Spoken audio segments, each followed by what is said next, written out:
Framber Valdez to the Tigers was not on my bingo card considering what the whole Skubal situation was looking like. They looked like they were being very cheap and letting this window where they could very much win a championship this following year go out the window because the AL is wide open. The NL is absolutely competitive, but there's not a significant team in the AL that everybody is scared of. Even with the Blue Jays and Red Sox and everybody making acquisitions, even the Mariners, trying to really get over the hump and beat the Dodgers if they get to the World Series or just get to the World Series. I thought, the Tigers have a absolutely phenomenal team, and really if they had a big time, number one hitter that it's a threat and another starter, you would think and keep Skubal, of course, you think this team would be absolutely on the brinks of getting to the World Series and not even getting to the World Series, beating the Dodgers, having a real chance. But bringing in Valdez is a very good move towards this. Now, if they somehow got, like, let's say Acuna, just throwing out ideas, Acuna or a Tatis kind of hitter,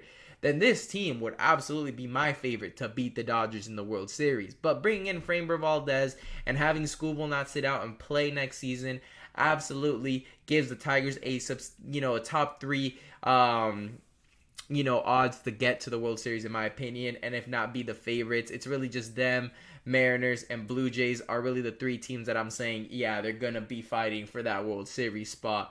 But Valdez, man, he's gonna be a great number two behind Skubal, and it kind of gives the Tigers a bit more, comfortability when it comes to getting to the playoffs and running a 3-4 man rotation, because Valdez can very well be a number one guy on a championship team.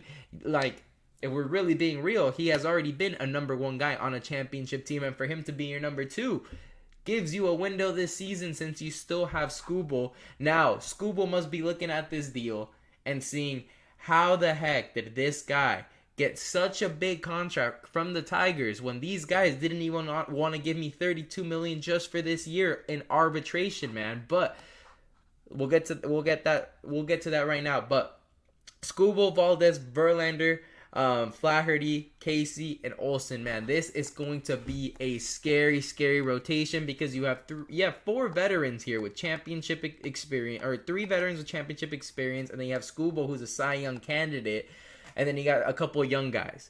That is a phenomenal rotation, a top three rotation right there with the Dodgers, right there with, you could even say, I'm a Yankees fan, but I hate admitting them, but I think they have a top rotation. But this team is going to be scary because it's a lot more consistent.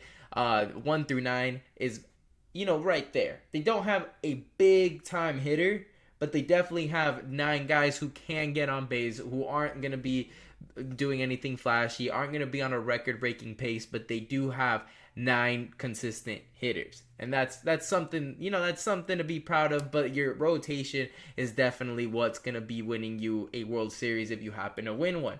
Now, this is the crazy thing. Skubal here's trade valuation, according to the Yankees, was they want half of our team. And the trade that apparently they offered the Yankees to get Skubal, who's on his last year of control from the Tigers, right, was basically like Lombardi, Ben Rice, I believe it was like Schlittler, and a couple other prospects. It was a lot. It was like 6 or 7 players. It was 2 major league young players. Probably they were asking for Wells and Dominguez, right? They're probably asking for Lombardi, Schlittler, and Ben Rice. Those were the 5 guys that I'm pretty sure the Detroit Tigers were like, we need these guys. And then you get Skubal, who has 1 year of control, and then you possibly might not even be able to extend them. Kind of a Juan Soto 2.0 situation, which I do respect the Yankees for not doing, because at the end of the day, bringing in Skubal is not going to solve the problem for the Yankees, because last year their rotation wasn't really the problem, and you're getting Garrett Cole back, right?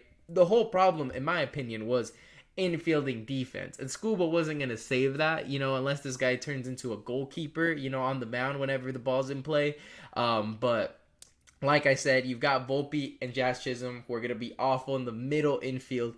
Yes, you have a gold gloving talent in McMahon at third base, and then you're going to have Ben Rice or Goldschmidt. Goldschmidt's going to be a lot safer glove, but Ben Rice has the better bat, so that's your dilemma. So the infield is just, in my opinion, crap. And they didn't fix it. They made no changes. They're running it back out. and that's gonna be what's gonna kill the Yankees. Skubal was not gonna be like, oh yeah, it's an upgrade, sure. He might be your number one, pitcher, definitely your ace.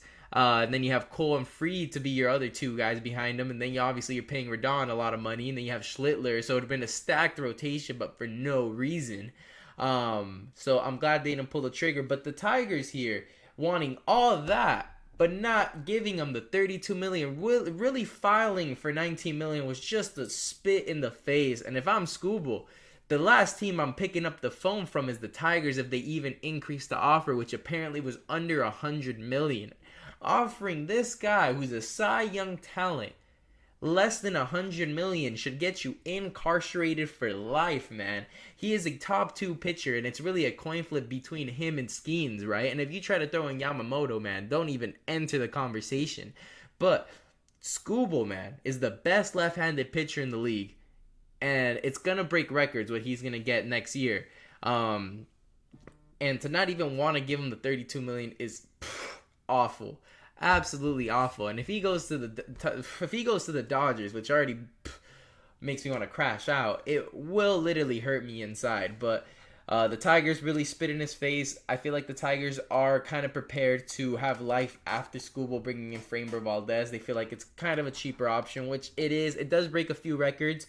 He is the most expensive annual average left-handed pitcher, but the thing is, it's only 3 years.